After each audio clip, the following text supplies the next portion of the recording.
Bueno chicos, vamos entonces a hacer un resumen de este tema que estamos comenzando y vamos a tratar de prestar mucha atención porque, como dijimos en clase, si empezamos con el pie derecho, si vamos comprendiendo cada concepto desde el principio, todo esto va a ser más simple, ¿sí? No se dejen estar. Bien, entonces estamos en el tema llamado funciones y pusimos un ejemplo. Queremos tomarnos un remis, supongamos que nos queremos tomar un remis.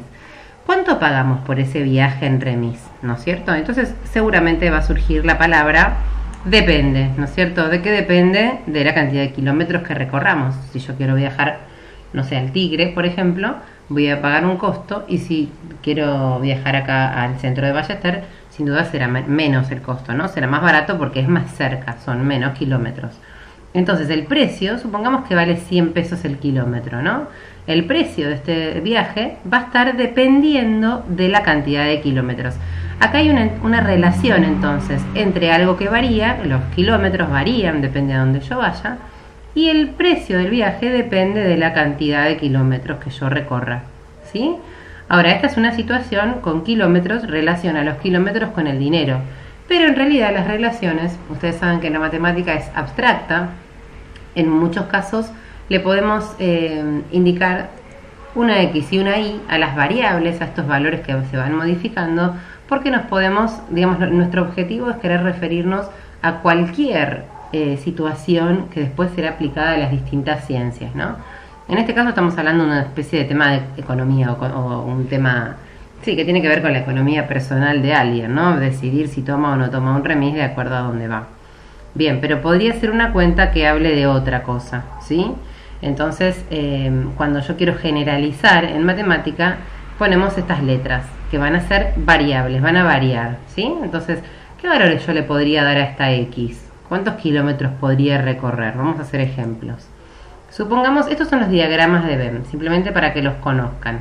Son como conjuntos numéricos, donde en este conjunto yo, llamado con los valores de X, los valores que yo le voy a dar a la X, voy a dar el valor que yo quiera y voy a obtener los valores de Y, ¿sí? A partir de la cuenta que yo haga. La relación era 100 por X, entonces si yo hago 100 por 0, me da 0. Si yo hago 100 por 1, me da 100. Si hago 100 por 11, me da 1100. Si hago 100 por 400, me da 40.000. ¿Y qué valores le podríamos poner a esta X? Yo puse estos 4, pero podríamos poner los que nosotros quisiéramos, ¿no es cierto? Este conjunto, con todos los valores que yo le puedo dar a la X, y acá podemos hacer una pausa y copiar este concepto en la carpeta, todos los valores que yo le puedo dar a la X en esa cuenta son el conjunto de partida, son lo que vamos a llamar dominio. Acá hay una palabra muy importante, dominio, ¿sí? Son los valores que toma la variable X, todos los valores que puedo darle, no solamente los que le di, sino todos los que podría darle. En este ejemplo, perdón, valga la redundancia, yo puedo darle cualquier valor positivo, porque estoy hablando de un viaje en remis, entonces no podría darle un valor negativo, ¿no? Entonces el dominio serían los valores, los números reales positivos. Ahora, si la cuenta es algo abstracto, que no habla de un remis, yo a 100 por X podría darle cualquier valor a esa X, ¿no es cierto? Y este es el conjunto de llegada, que se va a llamar imagen, que contiene a todos los valores que son resultados de la cuenta al poner esta variable X, ¿sí? Hay un conjunto mayor llamado codominio al que pertenece la imagen, ¿sí? Esto lo vamos a ver en un ratito con la función cuadrática. Digamos, la imagen es un subconjunto dentro del codominio, que es un conjunto mayor. Ahora vamos a volver sobre este tema. Recuerden poner pausa cada vez que se sienten que ya, digamos, lo entendieron ahí medio a medias, y volver a escucharlo para ir, digamos, juntando quizás las dudas para hacer, y aparte para ir afirmando los conceptos, ¿sí? Bien, esta forma de expresarlos es más familiar para ustedes, la tabla de valores. Acá tenemos la columna de la variable independiente, que es X, y acá la columna de la variable dependiente, que es Y, que está en función de X, ¿no es cierto? Que depende de X. Que es cuenta que nosotros dimos. Obviamente la cuenta tiene que ver con el viaje en remis, pero después esta cuenta se va a ir cambiando, ¿no? Y depende cómo se cambie esta cuenta, que aparezca en esta cuenta, va a ser el comportamiento de los resultados.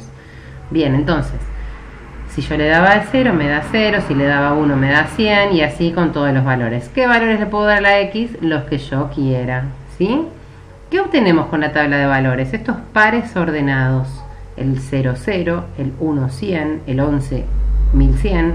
El 400 no lo puse porque es muy grande, porque a mí me sirven estos valores para luego ubicarlos en un gráfico. Fíjense lo que puse acá. Estos son pares ordenados, donde ponemos el valor de X y el valor de f de x. ¿Quién es f de x? F de x es y, ¿sí? Porque depende, ven que aquí dice está en función de x. El valor de y está en función de x. Eso es lo que significa. O sea que si ustedes ven y o f de x, la forma de trabajar es la misma. Y es el valor, f de x es función que depende de x, o sea que es indistinto para la expresión. Poner x, f de x o xy como pares ordenados, ¿sí? Bien, me sirve para ubicarlos en los ejes cartesianos ortogonales. Esta idea de ortogonales tiene que ver con rectas perpendiculares, ¿sí? En la matemática más avanzada se plantean posibilidades de que no sean perpendiculares los planos, los ejes, perdón. Recuerden que el vertical es el eje X, el eje Y, perdón, el eje de ordenadas, y el horizontal es el eje X, el eje de abscisas. Entonces, si yo voy ubicando esos pares ordenados, el 0, 0, el 1, 100, el 11, 1100 me quedo fuera del gráfico, y uno de esos puntos me queda una línea recta en este caso. Pero nuestra cuenta era 100 por X, recuerden. Ese 100 por X tiene una forma, es un número por X. Bueno, de acuerdo a cómo es esa forma, vamos a tener distintos tipos de funciones. Fíjense, función lineal, función cuadrática, función cúbica, que pertenece a las funciones polinómicas, función racional, de la cual vamos a derivar la idea de función homográfica, función exponencial, función logarítmica, función definida por partes y función trigonométrica. La función definida por partes y la trigonométrica quizás queden para el año que viene. La trigonométrica seguro, es un tema de sexto año, ¿sí? Muy bien. ¿Cómo concluimos entonces? Me gustó este ejemplo para que grafiquen ustedes de qué se trata esto. La idea es que tenemos una función, ven que acá dice y igual f de x y le dan una cuenta, x más 1. Acá esta cuenta está dada arbitrariamente. Yo pongo, imagínense que es una máquina la función. Yo pongo un valor de x y obtengo un valor de y que tiene que ver con hacer esta cuenta, ¿sí?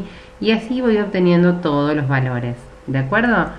¿Y para qué me sirve? Bueno, justamente a eso nos vamos a dedicar, para analizar los comportamientos. Con esos valores que yo voy obteniendo, valores de x y de y, voy teniendo puntos que al graficarlos me permiten analizar el comportamiento de un montón de cosas de las ciencias. Depende de lo que ustedes se vayan a dedicar, ¿no? Puede ser de la ciencia, puede ser de alguna maquinaria o algún procedimiento, puede ser de, no sé, energía. Cualquier situación del mundo se analiza, ustedes estos gráficos si abren cualquier diario lo van a ver, tienen que ver con observar el comportamiento, poder analizar de qué manera está evolucionando determinado tema, ¿sí? Vamos a ir ahora un poco a lo que es la función cuadrática para recordar algunos conceptos más. La función cuadrática, puntualmente, tiene un exponente al cuadrado, por eso se le llama función cuadrática, ¿sí? Recuerden, esta fórmula es la que se usa para la resolvente, ¿no? Es la función cuadrática porque tiene un término cuadrático, un término elevado a la x, perdón, a la del cuadrado, a la 2. Y grafica una parábola, no grafica una línea recta. ¿Por qué grafica una parábola? Miren, hagamos este ejemplo. Yo tengo 2x al cuadrado más x menos 1.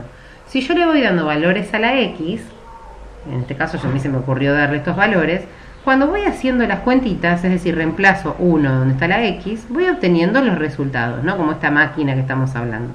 Y eso me va dando puntos. Cuando le doy 1 me da 2, cuando le doy 0 me da 0, cuando le doy 0,5 me da 0, cuando le doy menos 1 me da 0. Así voy obteniendo todos los valores, ¿no? Estos que cortan al eje X se llamaban raíces. Recuerden, eso es muy importante porque uno de los ejercicios que vamos a tener que hacer es hallar esas raíces, porque son los lugares donde la cuenta da 0, ¿sí? Luego, ¿qué más? Bueno, la parábola puntualmente tenía el eje de simetría como característica particular, tenía un vértice. ¿Y el dominio de esta función cuál sería? A ver, volviendo a la idea de que son todos los valores que toma la variable X. ¿Qué valores le podríamos dar a esta cuenta que está acá? ¿Qué valores de X les parece que podríamos agregar a esta tabla? Y si lo piensan un ratito van a ver que le podríamos dar cualquier valor, una fracción, un número positivo, un número negativo, un número decimal, cualquier valor, el número que a ustedes se les ocurra. Entonces eso es R, los números reales, ¿sí? Y yo ahora hice un recuadro para que vean la idea de imagen, ¿no? La imagen tiene que ver con los valores de I, pero no todos los valores de I que vemos en el eje, los que se usan para el gráfico. Entonces nuestra imagen va a ser desde acá, desde el -1 hasta el infinito, porque son los que vemos que se utilizaron, digamos, los que nos dieron como resultado, en definitiva, los que se utilizaron para el gráfico. Fíjense que de -1 para abajo no hay nada, no hay gráfico, ¿sí? Muy bien, eso de los conceptos de la función cuadrática. Y vamos a ver nuevamente este Power. No, este ya estaba. Vamos a ver un poco de del GeoGebra, que es un programita que quiero que se bajen al celular o a la compu. Es un programa muy intuitivo, tiene distintas actualizaciones, así que puede variar en algunas cuestiones, pero nos va a servir justamente para analizar el comportamiento de estas funciones sin tener que hacer toda esa tabla de valores y las cuentas. Es como que nos facilita el análisis, ¿no? Si yo pongo y igual 3 por x o 3x, enter, ven que me grafica directamente. ¿Qué pasa si en lugar de poner 3x hubiera puesto menos 3x? Igual menos 3x. ¿Qué pasa con la gráfica? ¿De qué manera cambia? ¿Se dan cuenta que una era creciente, la primera, cuando era positiva? Vamos a ponerle otro color para verlo bien. Fíjense que fui a propiedades, color, le cambio. ¿Sí? Entonces, la primera que escribí acá en la vista gráfica me la muestra cuál es la roja, ¿no? Es creciente. En cambio, si el primer valor es negativo, es decreciente. Bien, y así puedo ir analizando cada comportamiento. Si yo pongo igual x al cuadrado, recuerden que este triangulito que estoy poniendo es el que me permite poner los exponentes. ¿Ven? Pasa que es una parábola. Vamos a liberar las lineales para que la veamos. Cuando elevamos al cuadrado aparece una cuadrática, una parábola. Y eso es lo que vamos a ir observando nosotros, cómo se comportan todas las funciones. Fíjense si ponemos un logaritmo. Acá tenemos para poner logaritmo. Vamos a poner igual logaritmo de x. Miren cómo se comporta. Fíjense, vamos a sacar la cuadrática. Observen qué pasa con el dominio de esta función. Yo uso todos, vamos a agrandarlo un poco. Yo uso todos los valores del eje X. Pareciera que los positivos sí, pero de los negativos, miren, no hay gráfico en esta parte, ¿no? ¿Y eso por qué era? ¿Se acuerdan que el logaritmo no podía calcularse el logaritmo de 0?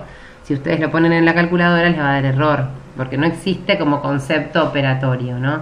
El logaritmo de 0 sería pensar a qué exponente tengo que elevar el 10 para que me dé 0. Y eso no pasa nunca, por eso es que no existe valor. Si se fijan, cuanto nos vamos acercando al eje X, a donde está el 0 de X, cuanto más se acerquen, van a ver que nunca se toca, ¿sí? Se me acerco y no se tocan. Sí se acercan mucho. Cuando pasa esto, empezamos a hablar del concepto de asíntota, ¿sí? El eje Y, en este caso, X igual a 0, el eje Y, ese va a ser una asíntota, una recta a la cual la función se acerca mucho, pero no la toca, ¿sí? Lo mismo va a pasar con las funciones racionales, que son las que tienen forma de fracción. Fíjense, si pongo 1 dividido x, ¿no? Miren lo que sucede. Esperen que se los muestro bien. Vamos a tapar la logarítmica, que no se vea. Ven lo que pasa. Yo a 1 sobre x no le puedo dar 0. Si ponen en una calculadora 1 dividido 0, van a ver que les da error, porque no existe desde la lógica pensar en dividir en 0. Entonces le podemos dar cualquier valor positivo, cualquier valor negativo, pero el 0 no. Entonces ese 0 se convierte en asíntota, ¿sí? Así, fíjense que acá hay dos asíntotas, porque nunca va a dar 0 la cuenta tampoco. Entonces el eje X, donde Y vale 0, también es una asíntota, pero eso lo vamos a ir viendo con calma, ¿de acuerdo? Muy bien, chicos, hasta acá vamos a quedar. Copien los conceptos en la carpeta, por favor, y lo volvemos a charlar en la clase que viene.